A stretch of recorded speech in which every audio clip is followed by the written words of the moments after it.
Good afternoon, my people. This is the People's Potluck Podcast, the Poetry Spot Edition. I'm your host, as always, Mr. Pierre Sledge, and I got a new one today. It's called The Revenant Will Be Televised. We'll talk about it a little afterwards. So here we go. I'm a fractured human that welcomes you to a masterpiece of a mass shooting. With the excitement building, I couldn't be tired. No sleep, I was too wired. Entered the building in my fatigues, unironed.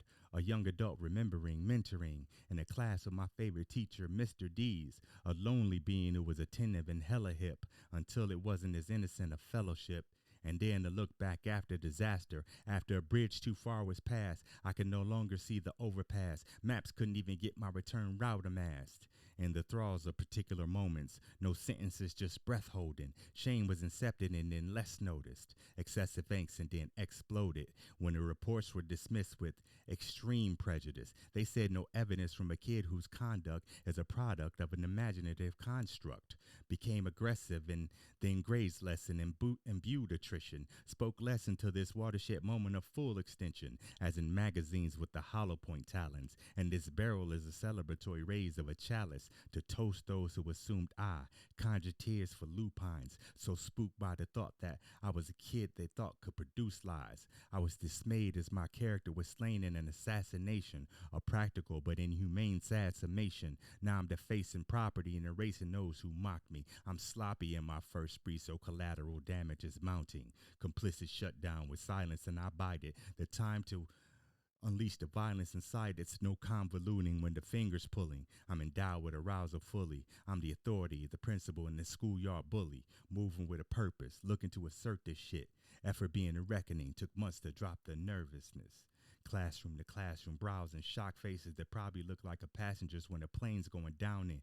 These echoing hallways, screams of agony are like applause on a Broadway stage. No more suspensions here, just fear. No getaway cars parked outside in the rear. For me, there is no escaping. I want you to hear my name and know its greatness. They'll call me a savage, but I am the fallen. Through fear and trembling, my salvation is solvent.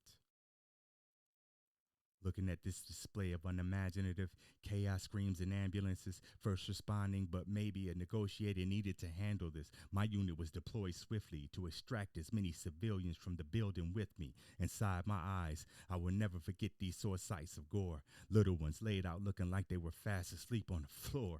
Can't lie, but the fear is enlarged. Up ahead, the sound of weapons being discharged. We descended on them like a crew of ninjas and ended this campaign of pure vengeance with shots from men with more tactical minutes and firearm precision, misdirection, confusion, and then fired on vision, equipped with a pistol, ARs in anguish, a reckoning enacted for a few moments to be famous, thus ending the plight of this active shooter. To all mankind, these guys are a massive tumor, but malignant much sooner than expected, but not swift enough to deter a revenant from being erected. So the occurrences keep being repetitive, waves straying towards the last days in Christian etiquette. But us practice is reactive and think that safety is adequate. Some say prayer is the balance and we should just keep hitting the ballot in. But voting is so calloused and prayer is like passing fists at the intangible, like Trey Styles releasing his and the miss. Little happens, and as these questions are being asked, another shooting is amassing. An office building in Atlanta with one confirmed human passing. Menaces whether a mental issue or being misused. The umbrella of life is tattered, and we can't stop all the drops from getting through. Complete. All right.